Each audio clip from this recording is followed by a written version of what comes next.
BFM Bourse, vos placements, nos conseils sur BFM Business.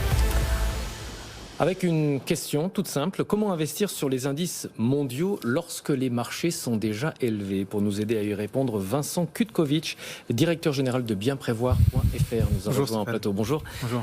Comment investir? Alors d'abord, quel est l'intérêt de vouloir miser sur un indice ou sur un tracker?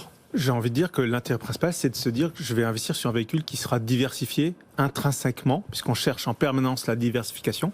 Investir sur un indice, on va voir comment, d'une certaine manière, c'est s'acheter de la diversification d'emblée. Donc c'est, je pense, le principal avantage. Après, ça peut être aussi, on parle de gestion passive, ça peut être une manière, en fait, de s'investir, de se mettre sur un véhicule qu'on va pouvoir laisser évoluer d'une certaine manière. C'est là où, parfois, certaines limites peuvent intervenir, notamment, ça c'est facile à dire, j'ai envie de dire, quand les indices ont de la marge devant eux. Quand on est dans la situation actuelle, on peut se poser la question, est-ce que c'est encore le bon moment d'aller sur cette gestion indicielle? Quelles sont les différentes solutions pour investir sur un indice? Donc, j'ai identifié deux grandes catégories de solutions. Il y a la solution que les auditeurs de BFM Business connaissent bien, je pense, aujourd'hui, qui sont les trackers, les ETF, c'est-à-dire les produits indiciels qui vont reproduire, simplement, qui vont reproduire le comportement d'un indice. Soit les indices majeurs, comme le CAC 40 ou le Dow Jones, etc. C'est ce qu'on appelle vraiment la gestion passive. Soit, aujourd'hui, on voit apparaître de plus en plus d'indices thématiques, d'indices synthétiques. Et là aussi, on peut investir sur des indices qui vont être l'expression d'un secteur économique, industriel particulier. Alors, on va peut-être rappeler comment ça fonctionne. D'abord, un ETF. Un ETF reproduit le comportement d'un indice à la hausse ou à la baisse. Lorsque l'indice baisse, votre produit baisse. Lorsque l'indice monte, votre produit monte. C'est assez basique, en fait, d'une certaine manière. C'est d'ailleurs la raison pour laquelle il n'y a pas de gestion, il n'y a pas de coût derrière important. C'est pour ça, d'ailleurs, qu'on parle vraiment de produits low cost, généralement, dans le domaine de la gestion de patrimoine.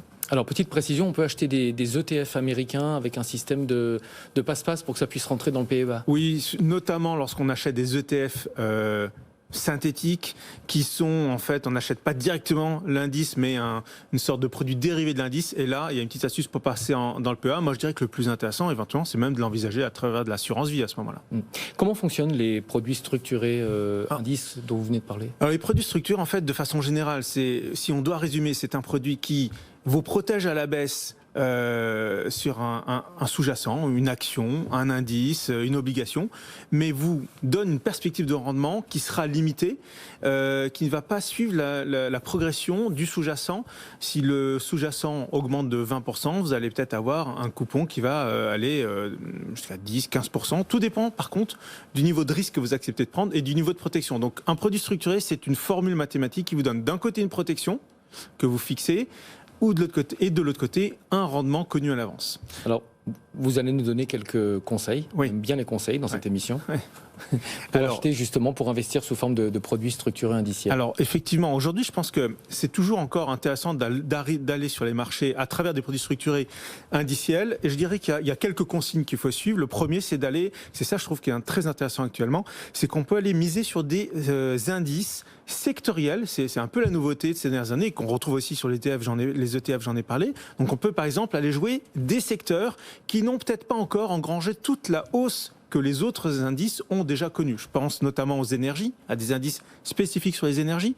Pourquoi? Parce qu'aujourd'hui, on voit que sur les énergies, avec la reprise mondiale, après les multiples confinements, l'économie sous cloche, on va avoir besoin d'énergie.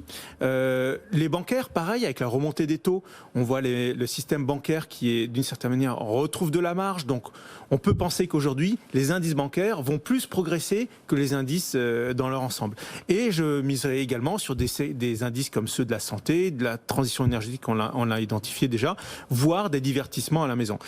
Et ensuite, deuxième consigne, c'est que j'irai sur des produits structurés à indices qui ont des dates de constatation très proches. Pourquoi? Parce que lorsqu'en fait vous achetez un produit structuré, ce qui est important de regarder, c'est quelles sont les dates auxquelles on observe la formule et le système décide de vous rembourser ou pas. Ça, c'est ce qu'on appelle la date de constatation. Si vous avez des dates de constatation qui sont semestrielles, voire annuelles, c'est pas génial dans ce genre de situation. Sur les indices, il vaut mieux aller chercher des produits structurés qui ont des dates de constatation mensuelles, voire quotidiennes, parce que si elles sont quotidiennes, ça veut dire que vous multipliez les chances qu'à un moment, dans l'évolution de l'indice, vous ayez votre chance et vous puissiez rembourser votre produit, retrouver votre produit, votre capital, augmenter des coupons. D'accord, ça c'est le bénéfice d'une date de constatation rapprochée. Quotidienne, rapprochée, oui, tout à fait. Quelques exemples peut-être de produits structurés qui s'intègrent dans ce schéma? Alors effectivement, j'ai identifié, avant de venir, des produits, un ETF et un produit indiciel structuré qui permettent de reproduire ce que j'ai évoqué. Donc je pense notamment à un produit qui s'appelle Next Autocall Express Oxygène Bank mai 2021. C'est un produit qui est investi sur un indice bancaire, comme je l'ai expliqué, qui propose un coupon de 6,5%, une protection à baisse de 35%. C'est-à-dire que si l'indice, au moment où on achète ce produit-là, baisse de plus de 35%, là, vous ne perdrez pas davantage. Vous perdrez jusqu'à 35%. Au-delà, vous prenez le risque de l'indice. C'est-à-dire que vous êtes protégé jusqu'à une baisse de 35%. Or, une baisse de 35% sur un indice, sur 5 ans, c'est un produit qui a une durée de vie de 5 ans. Lorsqu'on regarde les indices, c'est peu probable qu'en fait, sur une durée de 5 ans, vous ayez un écart aussi important. Mais c'est pour ça que la date de constatation quotidienne est intéressante à ce niveau-là. Là, on est sur un indice bancaire. Sur la thématique des ETF, je propose en assurance vie d'aller le faire sur un produit qui, là, va investir sur un indice low carbone, c'est-à-dire qui va miser sur des entreprises qui ont une stratégie de ESG, ce qu'on appelle ESG, bas carbone, qui mise pas trop sur les énergies fossiles. Donc ça, c'est un ETF thématique qui s'appelle BNP Paribas Easy Low Carbone 100 Europe, qui permet d'être investi en assurance vie ou en compte titre, un peu comme mon produit structuré précédent, en assurance vie ou en compte titre également. Alors en conclusion, on va essayer de répondre à la question de départ, mais est-ce que c'est le bon moment pour acheter des ETF ou des... J'ai envie de dire, les ETF classiques qui vont sur les gros indices, non, parce qu'on ne sait pas trop percevoir quelle est la marge de progression qu'on peut encore avoir sur les indices classiques. Par contre, en tout cas, dans les médias. Dans les médias.